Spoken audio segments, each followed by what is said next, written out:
Oh, there we go. Alright guys, welcome back to NoCritsGiven episode 4. We're on now. 4? Yeah. Flying through like it's nothing. Loving it. Welcome back, hope you're all doing well. Anyone that's watching from the UK might also understand that it's really hot again. So we do apologise in advance if we're profusely rubbing our foreheads or glugging down our drink. Yes, it's not got cooler. No, it hasn't. It's not the fact that it's hot. It's still hot. We're not used to this. No. I think we had a day of rain and then it went back to being hot again, so it's all good.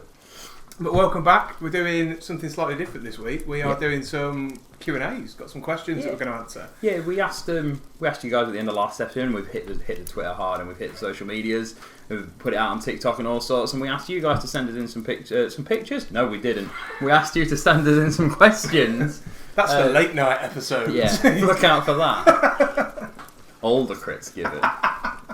Oh, it's been a long day. So we asked you guys to send in some questions.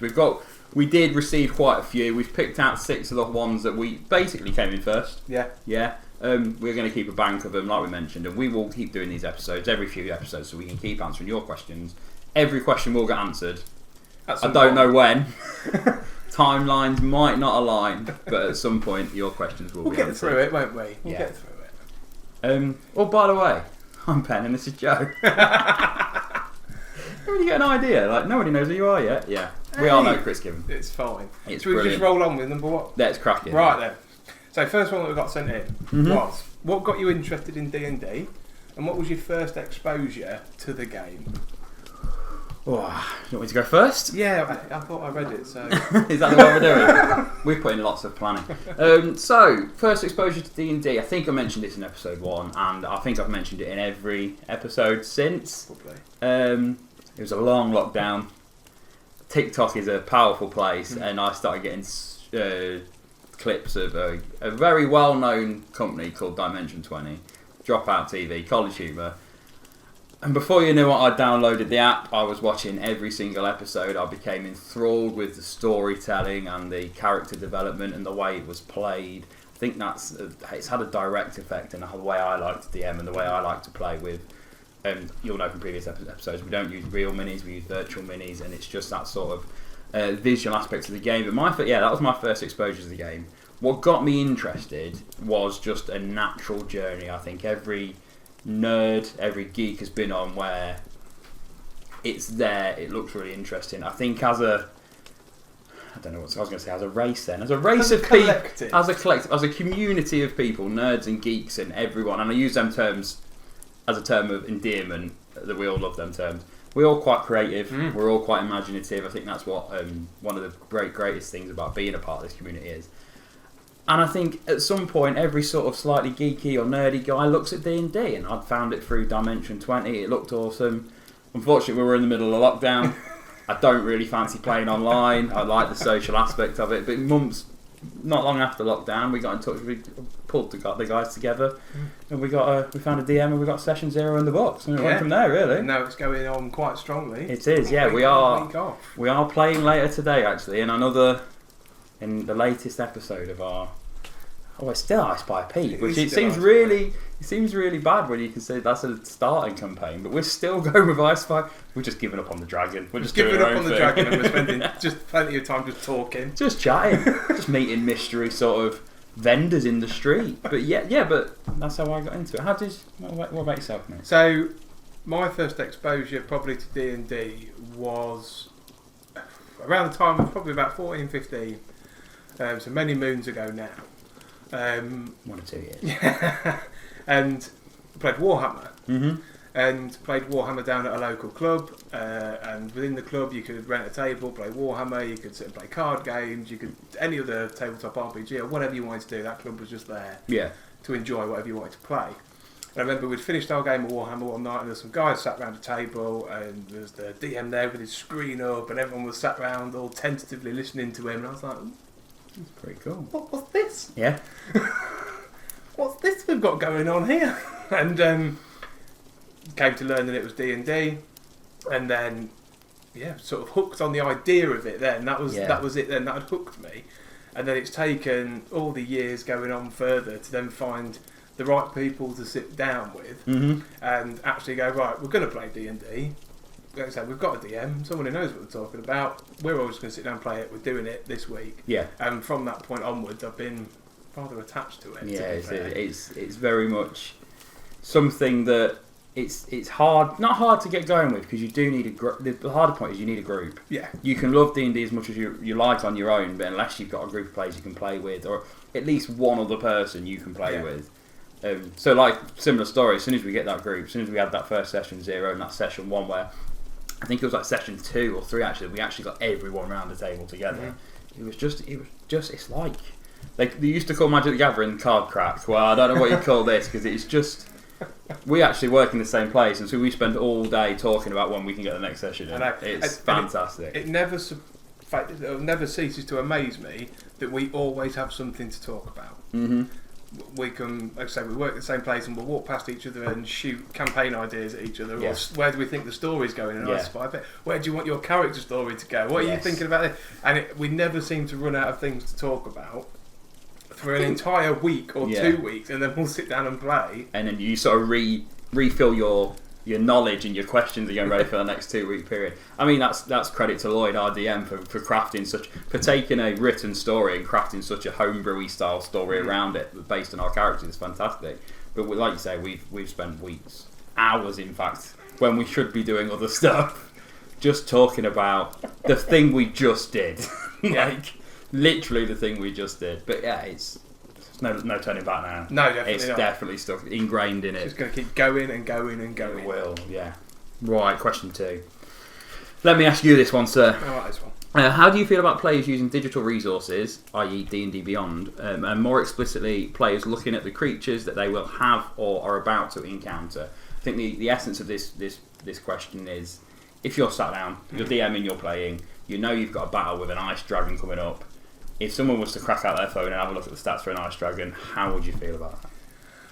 It's one of those things. I'm going to relate it back to us as a play group. I know when we all sit down, quite a few of us have the D&D app on our phone, which our character sheets are on, and we've got all of the access to it there. And I find the app itself and the digital resources that are available phenomenal.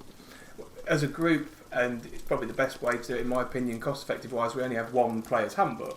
So we share that amongst ourselves, and that can get quite time consuming if you've got 5 people who quickly want to check something up and then they're going, I've got to wait for such and such, then that person that's looking then feels pressured to quickly find what they're looking for, and it can break down the flow of the game and the flow of the night as well. But it's so much easier if you think, I need to check something, they've got the handbook, don't worry, I've got everything there on my app, I can have a quick look. So the actual idea of the digital resources, I think, are brilliant, and they have a fantastic application within the game. If I was to then flip it and look at the side of, if I was DMing and I said, right, it's obvious what creature's coming up in a way, like I said, they might know the ultimate battles against an ice dragon, and someone thinks, I'll just have a sneaky little look at the stats of this dragon. I'm dead against that. No, I am dead against that.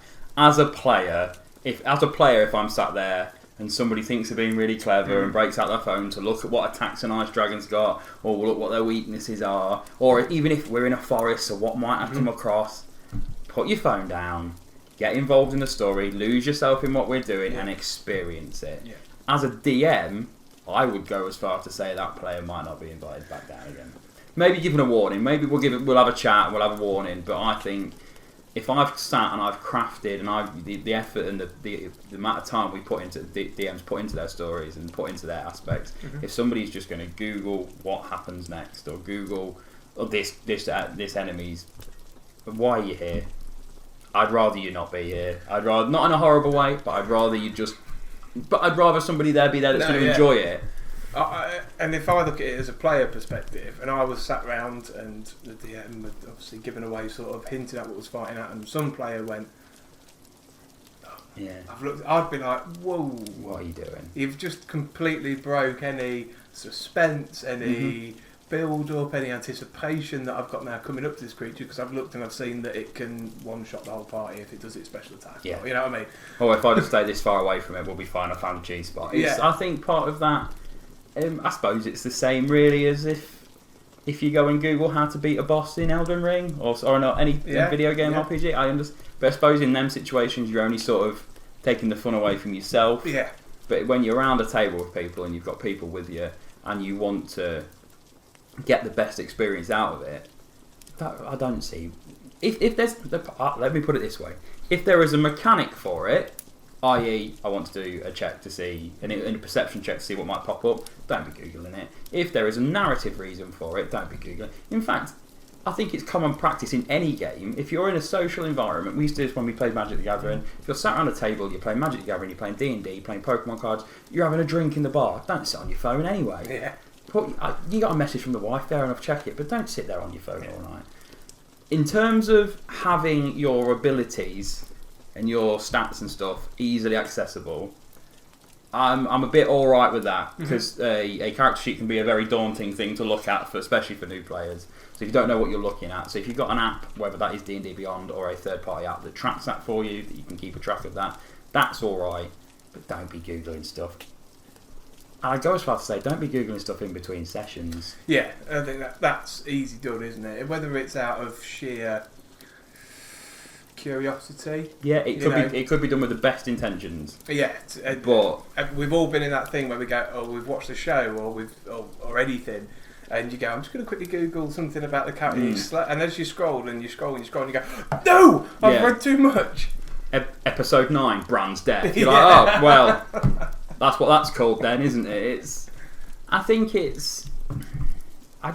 don't think people would do it maliciously. No. I hope people wouldn't do it maliciously. I don't think if I'd be sitting in a cinema watching Endgame and then during the interval I'd just Google Endgame end credit scene. Well, no, you said don't do it again. Yeah. That's my take on it. No, totally agree. Yeah. It's going to move on to the next one. Go on. Number 3. How would you improve the game, and would you change anything? That's an interesting question. I'm really sorry we've misplaced who wrote what question. So if that is your question, let us know down below. Great question. Here's the thing with would I improve the game, would I change anything? I think Dungeons & Dragons and most tabletop RPGs are laid out in a way, and we spoke about this last week with the rule of cool, in that you don't have to follow every single rule in the book. You also can follow every single rule in the book. So if you sit there thinking, don't really like the way initiative works. I saw a great example online actually the other day I'll use. If you roll a natural 20, does that automatically mean success? Now some people, I myself think it possibly should, because a natural 20 is sort of the significance and the symbolism of the perfect thing that you've done, so be it. Other people don't. What I'd say to that is, don't use that roll then. If you're a DM and if it's session 0 and you think, well, I'm going to do this campaign, we're going to do Curse of Strahd, but I'd like to bring in a rule from Pathfinder that does this, just explain to your table and run that rule in that campaign. The good thing is about D&D is that while we can moan about rules and stuff and like that, completely homebrew it. It's a completely game based in your imagination and what you think. Do I think personally any rules should be changed? Not really. I don't think. I've not come across a situation where I think, oh, that's a bit dodgy, or I wouldn't do it like that, or I'll rewrite this. I'm rewriting something myself for a specific Witcher campaign, but that's to keep it in line with the lore of The Witcher and the world of The Witcher. But no, for me, I wouldn't change anything. No. Yourself? No, I'm very similar. I'm in the same sort of camp as you on that one, really. Because if there are things, I suppose, that you want to change, you can change it. You can make it your own as much or as little as you want. And if that's, I'm going to look at it as my perspective, as you might have somebody who wants to run a really realistic campaign where you are keeping track of your arrow count or your ammunition count, should I say, for whatever you're using, and you're having to make sure, you might come into a combat scenario, then when you go, right, I want to use my bow and arrow, and then go, oh, I've got no arrows there. But then you might also have a group of people that go, that's a little bit too much for us. Yeah. Fine, scrap it. You don't have to worry about ammunition count then. That's the main sort of thing I always look at it from. Do you want to play a realistic campaign and make it really hardcore and make sure you've got to track everything? Yeah, that's great. Some people are really going to enjoy that. But at the same time, if you don't want to do that, you can be slightly more casual, a little bit more laid back. And that can apply probably to all of the rules to some extent. I think some of the rules are probably better off left for beginners. Mm-hmm. And as you become more and more seasoned and more of a veteran in the game, more and more experienced with it, you might want to bring in, like the ammunition rule is a great example, having to keep track of 15 different stats and 15 different abilities and how many arrows you've got. I can understand that one. So as for beginners, maybe roll it back a bit, just don't worry about the ammo on that. So I think, like we said, the point being is if you would like a rule to be changed, then you have the ability to change it. In terms of if we're sat there going, well, Wizards should do this and this should be printed and that, lighten up, man. Completely and utterly lighten up. You can get better and you can have a much better experience if you just go with the flow and enjoy it. Yeah. Do what you need. Make it into what you need it to be, can't you? Yeah. And like I say, the rules are there, but, and I'm going to use the term, I hate to use it, kind of there to be broken in a way. Yeah. And just make it into what you want to make it. Yeah. And if you know every single rule from every single book ever printed in 5e, just in 5e, let us know. I don't think that person exists. As much of a fan of Brennan and of Matt Mercer and everyone I am, I don't think they know every single rule. They might mechanically know a lot of it, but in terms of flavour, I don't think that person exists. And if you do, fair play. Hands up to you. What we got next? We'll just go.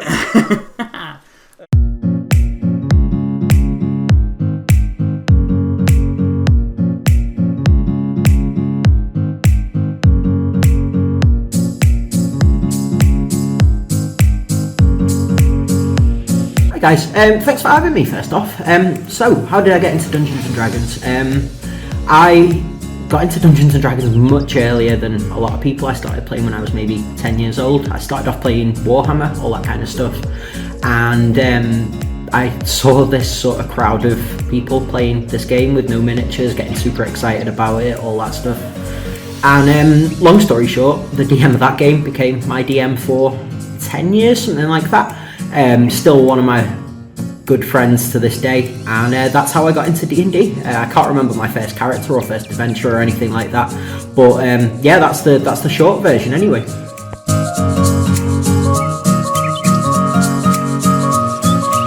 Favourite campaign I've been a part of? That's a difficult one. We recently played through Curse of Strahd with 2 different groups sort of last year, and that was probably my favourite 2 campaigns to run simultaneously, to see the way that the parties dealt with different things. There was a lot of shenanigans during that adventure, and yeah, it was kind of great to see the contrast between 2 sort of completely different parties. That was interesting. Curse of Strahd in general is one I would recommend. It's so much fun. There's so much for the players to do, and yeah, that's easily the best adventure that I've run through DMing so far.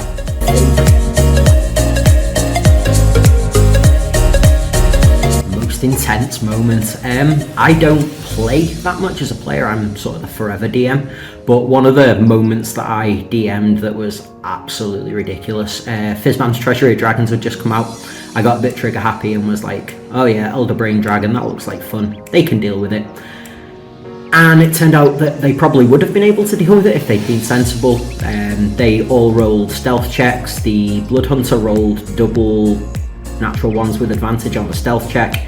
It didn't go well, and then they decided to fight the Elder Brain Dragon. It was asleep on sort of like a pile of brains and stuff, as you'd expect from an Elder Brain Dragon, and the Blood Hunter dropped the Sun Sword into the brains as a result of a natural 1 on an attack roll. The Rogue, meanwhile, decided that they wanted no part of this anymore, went off to the next room and drew the mob from the next room in, so they ended up fighting 2 mobs worth of stuff, if one of them being an Elder Brain Dragon. It just wasn't great. That was my first ever total party kill. It was touch and go for a little bit, but that ended up being my first total party kill, and I am not proud of it.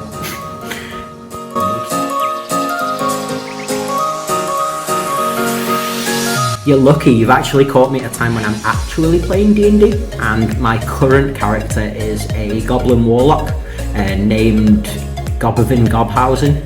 He's a sort of creepy, very Nosferatu goblin trope guy. He collects teeth, he has a jar of teeth, which is also his spellcasting focus, and I'm having a lot of fun playing with him. I get to put a real sort of creepy voice on for him, and it's it's a lot of fun. I've only played 2 sessions with him so far, but I'm having so much fun with him. I really enjoy playing goblins. They're usually my go-to. Those are kobolds.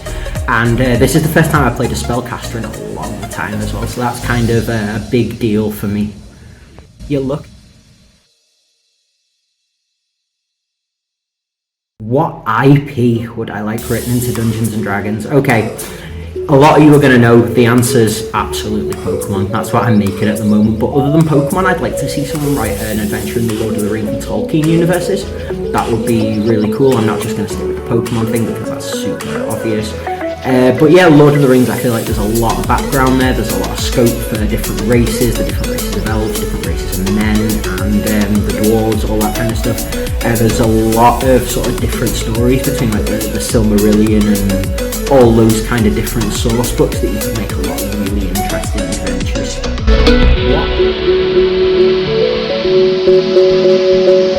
Yes, there is a rule I'd like to see changed in Dungeons and Dragons. 5th edition specifically, criticals, they do not feel good.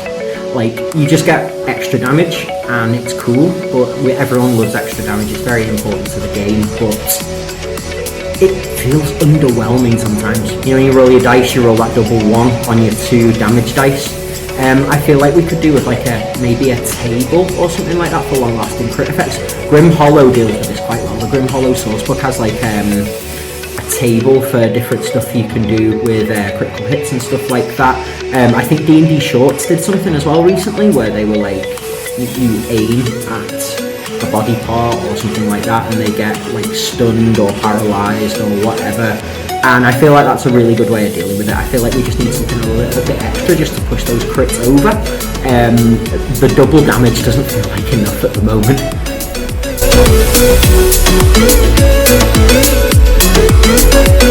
So, the D&D content I create, I know this is what you're all here for. I make Pokemon into Dungeons and Dragons characters. So, I've got a few examples of me here. There's a little Togepi, this was the first one that sort of blew up on TikTok. And I've got a whole party I've got all of the starters at the minute, all the original 3 anyway. And I make these from those, basically I start off with some Pokemon toys, and then I add all the D&D elements to them. And I have a lot of fun making these. I made the first few because one of my party wanted a D&D adventure based in the Pokemon world where you can play as Pokemon as an adventurer. And I thought it was really cool, and I just ran with it. And now here we are. I'm doing this nonsense all the time. I am having a lot of fun doing it though, so that's what's important.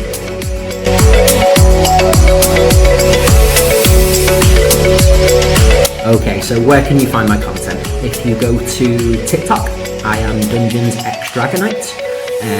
You can find from there my Twitch, my Instagram, and my Twitter. They're all sort of linked on there. It's in one of the pinned videos. As well as that, you can find me on YouTube. I'll be down in the comments section in probably as soon as this video gets posted because I'm super excited about it. That is JS Studios on YouTube. Soon I'll be on Patreon as well. If you follow me on any of these channels, you'll get bombarded with that when it happens. I'll be selling Pokemon STLs, Pokemon Adventure STLs specifically. I'll be selling some rules to play your Pokemon adventurers in Dungeons and Dragons, and finally I will be doing some adventures for you to play those adventurers in. I'm testing the first one next weekend for the final time. It'll be the 4th time I've run it. It's based on Rattata and Raticate, and it's got a super creepy rats in the walls style Lovecraftian vibe, which I don't think really gets explored with Pokemon outside of those 2 pieces of Junji Ito art. So I'm super excited about that. Okay guys, thank you very much for having me on the channel. You guys are doing a fantastic job. I know you only got a handful of videos up, but I've enjoyed all of them. They've got me through many a work day when I'm supposed to be working, don't tell my boss. But yeah, thank you very much guys. If you enjoyed this, give me a follow on all those social media. Give NoCritsGiven a follow as well. These guys are really cool. I really enjoyed chatting with them, and I really enjoyed doing this little interview today. Okay guys, cheers, thank you.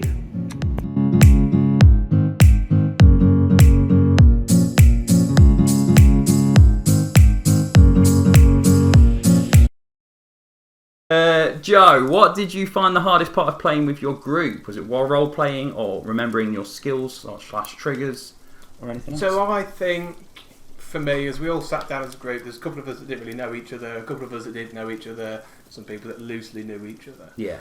And I think we're slowly getting there with the role-playing aspect and people taking on their character's persona. Yeah. Which was something I'd like to think I didn't find too much of a struggle. I was quite happy to sit down and think, right, I'm now playing as my character D and not me.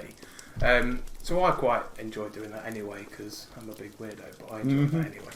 I've been doing that sort of shit for years. Exactly. Even like unwillingly, just play someone else for a bit. Probably the hardest thing for me, and it's always been a thing of mine in sort of these kind of games, is remembering everything that I've got. And making sure that I don't miss an opportunity to use an ability, or a combat scenario finishes and I quickly look through and go, I completely forgot I had that. Or, I forgot that the enemy doing that meant it would have triggered this. And then, that's the thing for me, is just having to remind myself to be thorough and look through what I've got and just keep that in my mind, because it's one of those, that's probably my weakness, is my ability to sometimes forget. I don't know if it's because I get sucked into the moment and I want to do everything, but I do forget. Yeah, I think for me, the role playing aspect was a bit of a challenge. Like, not the whole, I'm now playing as Bran, so think as Bran. I think some people in our group forget they act, and to be fair, that's fine. They play as themselves and what they want to do, rather than how their character will react in that situation. For myself, it was more a case of consistently playing Bran in the same way. So I set Bran up originally to be a certain way, and naturally he's gone from pirate lord to more assassin-y, sneaky guy, and I'm all for that, but I still sort of play him as Bran the pirate guy, when he's fine. You can be a pirate sneaky guy, but then I'm also the brash one walking up to people in the bar, and it's like, no, I'm not that guy. So or I might see something in between. I might watch Pirates of the Caribbean again and think, I'm going to bring that aspect into Bran. But narratively and storyline wise, it doesn't make sense. One week Bran's talking with an accent. The next thing he's at the minute he's quite well spoken. He is very well spoken. Quite well. Well, in that case, good sir. Don't know where that came from, but great credit to our group. I started talking like that in Bran, and everyone sort of went, oh yeah, that's how Bran speaks. So maybe there's something there. And just the consistency of playing my characters the same every single week was something I originally struggled with. I feel like I'm getting better, right? Yeah, definitely. I feel like we're getting a bit.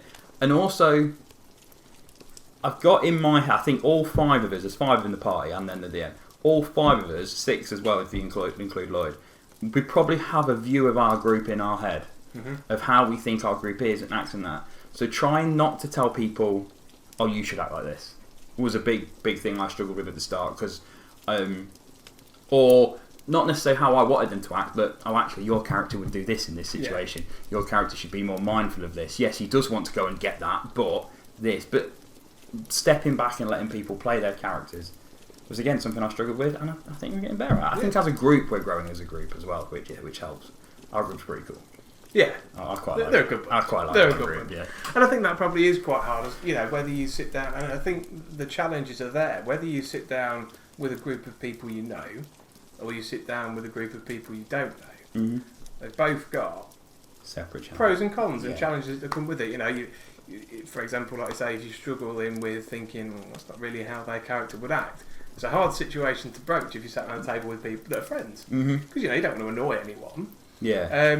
And equally, that's also a challenge if you sat around a table with a group of people you don't know, because they're probably not going to like it. They're not going to be as quick to apologise and go, oh yeah, sorry. They're going to go, well, don't come next week. Which I think is a problem in itself. Make sure you find the right group. Yeah. What are we at? 5? We're at 5. Yeah. You want me to ask you?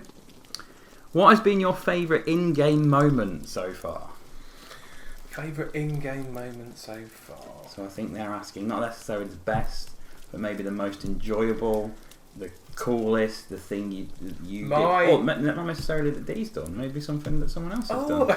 Is that a hint? Is that maybe when Bran teleported behind the enemy and missed the stab attack. It was pretty good. I'm going to go with the most recent session we've had, and big up to the DM for the enjoyable experience I had with that. He basically took my character's backstory, completely incorporated an entire dream sequence, and it was just amazing. That was a fantastic to have. I'm going to have some context. That's what I'm going to go with now, because I feel like I've summed it up and I've not actually given any context. So, with my character D, he's very much no idea who he is. He's a reborn paladin. He's back from the dead. He doesn't have his memories, and he's very unsure. He spent probably the majority of the campaign being pretty good, trying to help people out where he can. A bit of lay on hands here and a lay on hands there, even to bandits that tried to ambush us. He was determined to keep one of them alive because he thought it was the right thing to do. Yeah. However, we go back into his past from when he died. He was afflicted with quite a serious disease by an army of cultists, probably the best way to describe them. And this disease slowly ate away at him, as his mind and his memories, and that's kind of the reason why now he's reborn. He doesn't remember anything.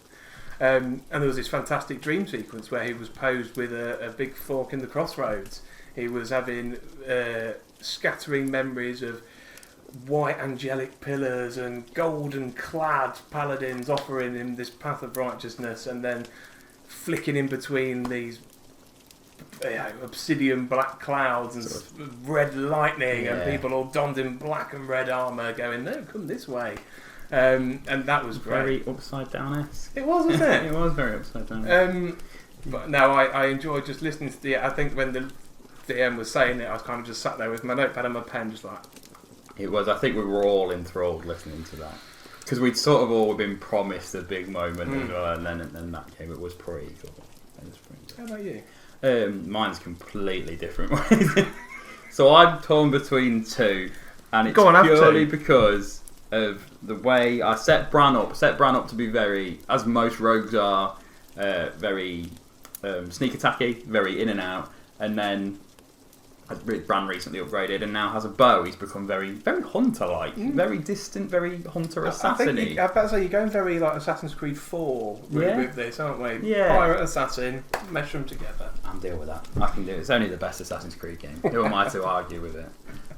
So in the last session again, we had it was a simple thing where our good friend Gimdrak was faced with three orcs in a corridor, and I managed to fire my sort of a sneak attack arrow over his shoulder, critted on this guy. It was pretty cool. It was a simple one. The other one being the session before that, our group had recruited an orc army to face off with some were-rats, and we had met in this field in this Game of Thrones inspired battle scene, which we'd set ourselves up for a good 3-4 hour battle scene here. This is going to be epic. And they had a were-rat king. We were calling him this leader, and we very quickly realised that these guys weren't being affected by anything other than magical. After I critted on one and did like a lot of damage and it instantly healed, we realised something was wrong. I can't remember which one of it was, but one of us did a check. We realised actually they're being damaged by magical damage. We didn't have an answer. No one had any silver weaponry. And I just happened to remember that Bran was in possession of a staff of... What's it called? Staff of shrinking? Staff of extending? I think it's extending. Staff of extending? So said to the DM, full rule of cool, what's the damage dice if I was to launch this with a bow at the were-rat king? And he said, I don't know, 1d10, why?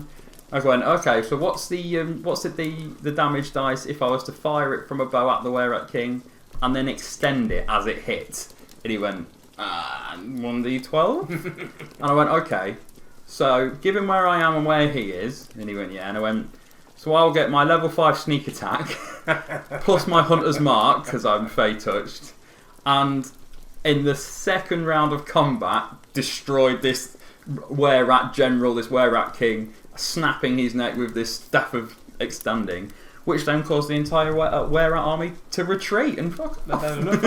So we went, oh, that's an amazing moment, but that was the end of our 4-hour battle scene that we'd figured out. Got some decent loot off of it as well. Yeah, definitely. So nice. Yeah, that was probably my favourite moment at the minute. Another little one. I did once do a backflip and use one of my... I'm a rabbit. One of my ears as a aiming device to cover up my... It might have even been the same attack. Was it the same one? I think it might have even been the same attack. So for flavour, it's my favourite as well. There you go. Number 6. Let's move on. Is there a universe, a series, anything you can think of? An IP? Yeah. Yeah. That you would like to play a D&D campaign in? I'm going to take this one. So, there's 2 ways of thinking here. There's the people that know me more than anyone else in the world, and there's the people that have listened to what I said earlier on in the episode. So I am the self-proclaimed, probably biggest in Boston, Harry Potter fan.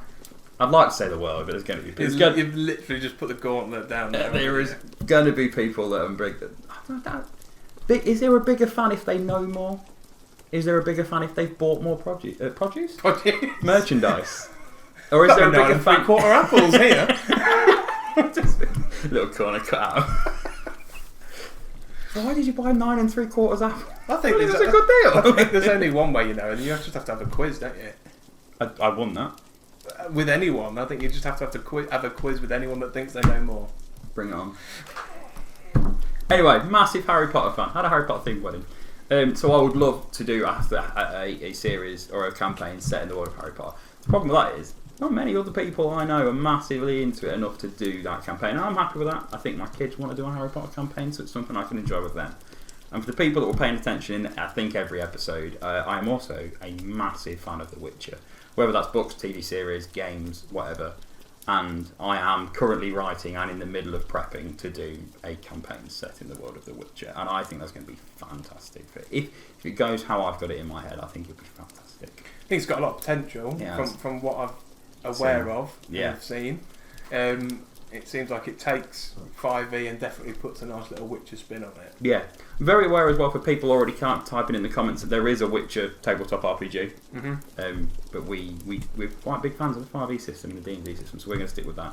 Part of the challenge with that is a big part of the Witcher is monster knowledge and monster lore, and what I alluded to earlier is I'm trying to write a system for that which would reward people for being witches and reward their knowledge, as opposed to a commoner who might know what a werewolf looks like but wouldn't know the ins and outs and the depths of it. A simple check would sort of suggest that a natural 20 from a commoner would go, oh yeah, well that's a werewolf and he comes out on Thursdays, his name's Dave, but not realistic in the world. So whereas a witcher might do a check, you might get a bigger bonus, might get more information, or what. So I'm working on that at the minute. Keep an eye out for that. Very much look forward to it. Yeah, me too. Even if it goes full flat on its face, it'll be alive. I think it'll be good. It'll be good. But for me, and if no one has noticed the T-shirt, it might have been a big giveaway. Mine would have Mine would have to be set in the Gundam universe. Once again, our prerequisite, I appreciate there are mech style tabletop games out there. I've come across one before I've seen called Lancer, which I appreciate is basically a mech tabletop game that's run in very much the same way. I just like the 5e system. I know it, so I don't why deviate from it. But yeah, mine would have to be set in Gundam. I have found a nice little rule book that someone has painstakingly converted everything over into the world of Gundam. And it's been a show that it was only the other day I looked back, I thought, when did I ever get into Gundam? And what's my obsession with it? And it was back in the day, I must have been back when I had a PlayStation 1. Wow. And I had a Gundam fighting game, Gundam Mobile Battle Assault 2. It was like Street Fighter, but with Gundam. Catchy name. Yeah. Try saying that 10 times fast. And it was basically Street Fighter, but with Gundam. And I was like, it was from that point, I was like, I like big robots. And, but cannot lie. At that age, I didn't know how to get into watching it. I was too young to understand that you could how to watch the animation. Years before Crunchyroll and Netflix and the internet, even. It probably was, yeah. But nowadays, I can go and watch it all back to back as much as I want and just remember why I absolutely love the IP for what it is. And now I can take something that I absolutely love and then go, right, I want you to all sit around a table and I'm going to take you on a space opera. I think that's the beauty of it. Not even just D&D, any tabletop RPG. We've spoken a lot over the past few weeks about homebrew stuff and homebrew campaign. And I'm not going to sit here and say this is better than video games and all of that, because we are both avid video. I mean, the amount of money I've spent on my gaming itself, I need to be playing video games if it's for the sake of my marriage. But I don't think you can sit and play. You can enjoy Skyrim and go, oh, I fancy. I wonder how this would work in Gundam. You're never going to find out. But with the world of tabletop RPGs and 5e and D&D, you can. And we can, even if you were to write like that guy, and I can't remember his name. You have told me, but we will credit the guy that's done the Gundam book, and we will put a link to it so that you can go and find the Gundam book, because it is incredible. I've read through it myself. As somebody that's never watched a single episode. In fact, the only time I've ever seen anything of Gundam is in Ready Player One, and I didn't get what the reference was, and it looked cool then. It's a pretty bad. I lost my mind at that. I loved it. I can imagine.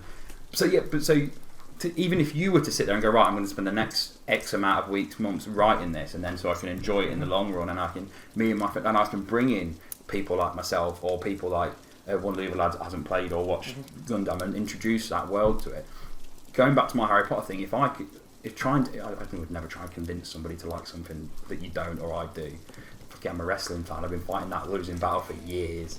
But if I wanted to introduce you guys to the world of Harry Potter and to try and see it through my eyes and the way I look at Hogwarts and Hogsmeade and the world around it, introducing you to in a tabletop RPG game where you can experience and enjoy it and live it, I think is an amazing way to do that.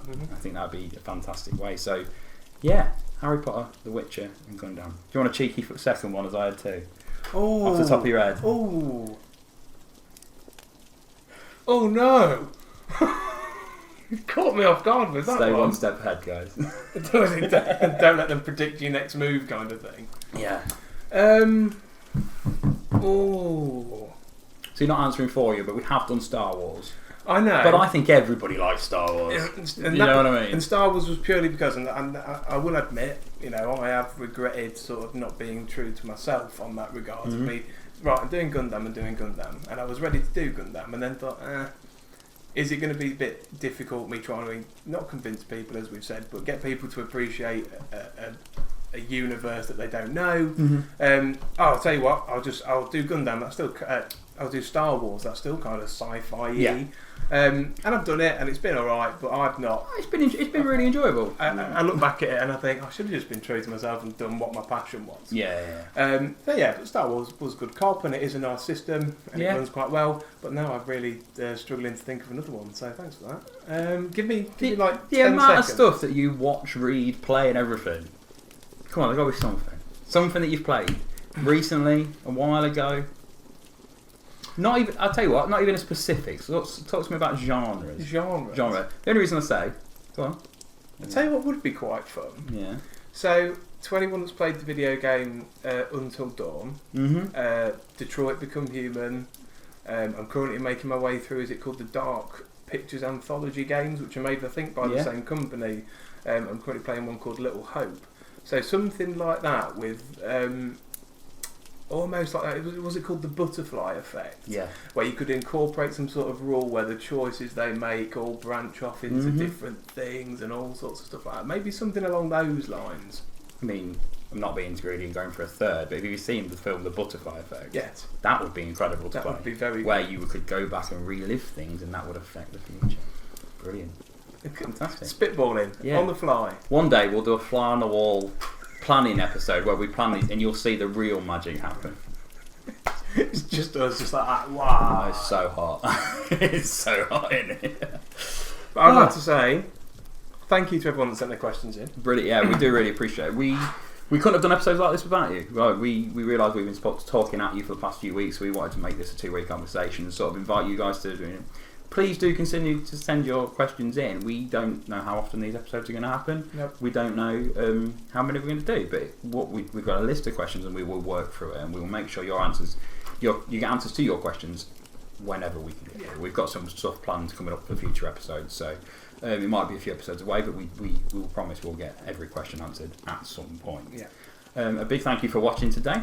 I am very, very aware that people in the UK will probably not want to be sat at home watching a screen, so we do appreciate you taking time to spend a few minutes with us while we talk about D&D, please make sure you are checking us out on TikTok. I'm going to try and be a bit more active with our actual TikTok. Yeah. Mando Crits over here is living the world, celebrity life on TikTok with his classes I wanted to play versus classes I actually played. My major celebrity. We'll see you next week. Thank you very much. Thank you very much, guys.